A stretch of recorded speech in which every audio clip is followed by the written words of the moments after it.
Sir क्या कहना चाहेंगे, आज आपका जन्मदिन है, अपने रूप में यहाँ पर जनता जो है जन्मदिन मनाने वाली, सर क्या कहना चाहेंगे इस बारे? ये जनते का प्यार है, जो अपन लोगों की सेवा करते हैं, अपने को सेवा करने का मौका मिलता है और वही मौके का असर अपने जन्मदिन के कोई अच्छा प्रोग्राम में, सुख के प्रोग्राम में आने वाली जनता है, जनता के भरोसे ही अपन चलते हैं। सर आपके कई सामाजिक कार्य भी आपके द्वारा किए जाते हैं, जनता का कोई भी कार्य हो, पानी हो या गटर हो या सड़क हो, जो भी हो आपके पास आने से काम हो जाता है। और क्या कहना चाहेंगे ऐसे में जनता को आज जन्मदिन के दिन पे क्या क्या जनता का काम करने के लिए राजकारण अपन करते हैं 20% 80% तो अपन समाज सेवा के लिए काम करते हैं और हमारा रिपब्लिकन पार्टी ऑफ इंडिया का आप देखते रहेंगे, हम लोगों की सेवा जास्ती करते हैं और राजकारण हमारे पास कम रहता है। इसके लिए RTI के ऊपर भले हमारे नगर सेवक नहीं रहेंगे या आमदार नहीं रहेंगे, मगर लोगों का प्यार हमारे साथ है।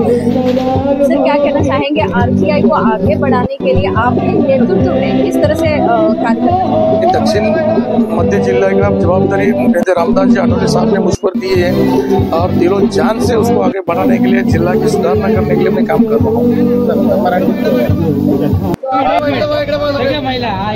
असेल ते लोकांचं प्रेम असतं आणि तेच प्रेम तुम्हाला दिसून येत आहे। पार्टीने जबाबदारी दिली तर 2024 ला आमदारकी लढवणार आहे। नक्कीच पार्टीचा आदेश आल्यानंतर चपूर असेल, औषधी असेल, अध्यक्ष झालेले आहेत आणि त्यांच्या माध्यमातून पुऱ्या जिल्ह्यामध्ये चांगल्या पद्धतीने काम चालू आहे।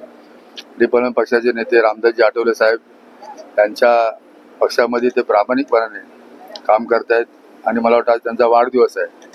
मला समजलं की 50वा वाढदिवस आहे, म्हणजे मला 50 झालेलं आहे।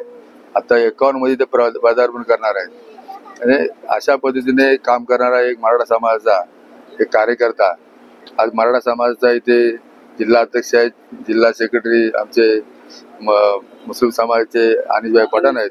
म्हणजे ज्या जोडी ज्या पद्धतीने काम करतात, रिपब्लिकन पक्षामध्ये सर्व समाजाच्या लोकांना घेऊन चालायचं असं रिपब्लिकन पक्षाने रामदासजी आठवले यांचं मत आहे आणि त्या माध्यमातून आपण हा विकास आणि हा सर्व समाज, रिपब्लिकन पक्ष हा सर्व समाजाला घेऊन चाललेला आहे। त्या माध्यमातून आज डोळसेंचा वाढदिवस आहे आणि या वाढदिवसानिमित्त रिपब्लिकन पक्षाचे मुंबई प्रदेश अध्यक्ष आहे ना ते आणि आठवले साहेबांच्या माध्यमातून, आठवले साहेब राष्ट्रीय अध्यक्ष आहेत, त्यांच्या वतीनं संजय डोळसे यांना मुंबईतर्फे आणि आठवले साहेबांच्या वतीनं हार्दिक शुभेच्छा देऊन मला वाटतं ज्या पद्धतीने काम करतात, भविष्यामध्ये येणाऱ्या विधानसभा आहेत, महानगरपालिका आहेत, आता खासदारकीचं इलेक्शन झालेलं आहे आणि या माध्यमातून त्यांनी चांगल्या पद्धतीने काम केलेलं आहे आणि असंच पुढं भविष्यामध्ये काम करावं असं रिपब्लिकन पक्षाच्या वतीनं, आठवले साहेबांच्या वतीनं आणि रिपब्लिकन पक्षाच्या मुंबईच्या वतीनं त्यांना हार्दिक शुभेच्छा देऊन मला वाटतं पुढचं भविष्य त्यांची वाटचाल चांगल्या पद्धतीने चालावी। जय